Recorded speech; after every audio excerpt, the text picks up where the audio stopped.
Why don't they give me a word on rallies? Because there is a difference between of two oppositions. Those people who organized rallies of December 10th and 24th went to America before it, negotiated how they would turn the crowd on. Looking at those 2-hour rallies, I was surprised by the manner of the implementation.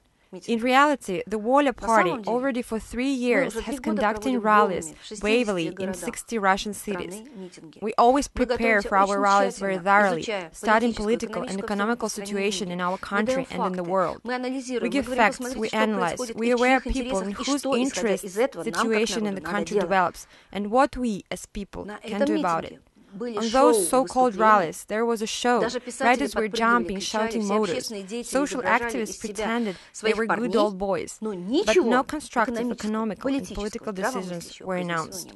Only, hooray, we're here, Putin, go away.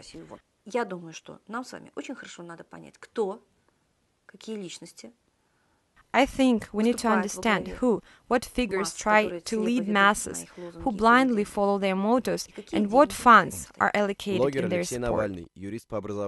A blogger, Alexei Navalny, is a jurist. In February 2010, Navalny, as an advisor of Kirovskaya region governor Nikita Belykh, met with members of the National Democratic Institute of USA. In April of 2010, in the same institute, Navalny, among the narrow circle of invitees, attended closed for media presentation devoted to the situation with democracy in Russia.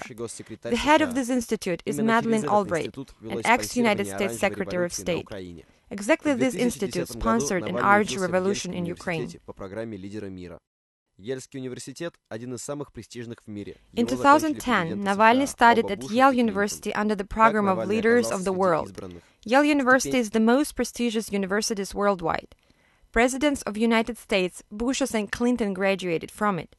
How did Navalny appear among the elite? His grants amounted to $32,000. In November 2011, on the eve of election in Russia, Navalny was invited to U.S. Senator Benjamin Cardin with a lecture about corruption. An ordinary blogger was an invitee of U.S. Senator, not too shabby. Boris Nemtsov, one of the leaders of the movements Solidarity and Party Parnassus. On November 15, 2011, Boris Nemtsov participated in forum Restoring America's Leadership of the Democratic World, held in USA. He reported on prospects of democracy in Russia.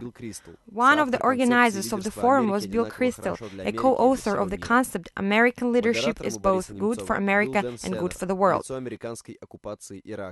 Nemtsov's moderator was Dan Senner, the face of the U.S. occupation of Iraq. Besides, Joe Lieberman, author of the phrase New Russian Threat, was also in the list of participants. Boris Nemtsov, Vladimir Ryzhkov repeatedly met with U.S. politicians. Almost all organizers of rallies of December 10th and 24th attended meetings with Biden, Vice President of the United States, when he came to Russia on March 11th. Almost all organizers of rallies of December 10th and 24th attended meeting with Biden, Vice President of the United States, when he came to Russia on March 2011. Leonid Gozman, the co-leader of the Russian Right Coast Party, Yavlinsky, leader of the Apple, Oksana Dmitrieva, leader of Fair Russia, Nina Ostina, leader of Communistic Party of the Russian Federation, Nemtsov, Ryzhkov, Kasparov, Evgenia Chirikova, defender of the Khimki forest, human rights activist Lyudmila Alexeyeva, and social activist Lev Ponomarov. On that meeting, Biden presented Evgenia Chirikova with Medal for Courage.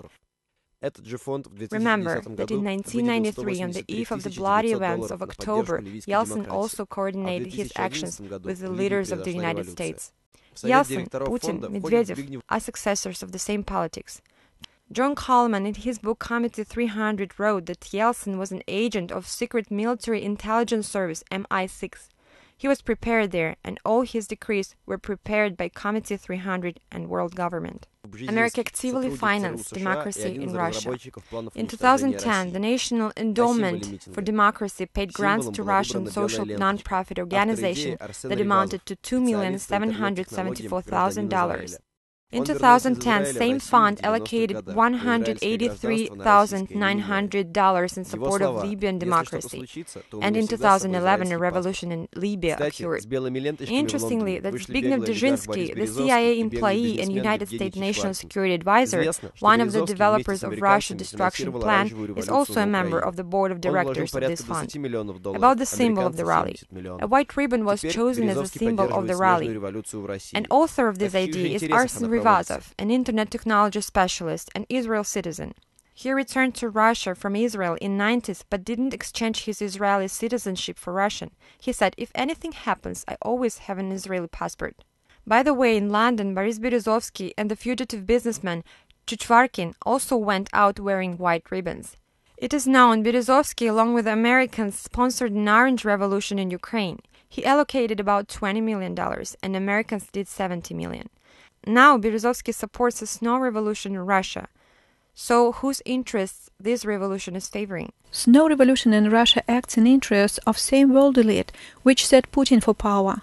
Putin has already exposed himself with his deceitful policy, and people may nominate their own leader. Not to lose their clout and power, the world's elite puts forward its protege under the cover of Putin's disclosure. Color revolutions are fulfilled in the interests of elite, not common people. And interests of elite contradict interests of people, whichever country is concerned. There does exist a real opposition in Russia. It's the VOLYA party and its leader Svetlana Peunova. Today we appeal to you for informational support. Inform everybody about what the Russian media is prohibited to inform. Help people of Russia to stop the infection of color revolutions today. Tomorrow Russia will help you.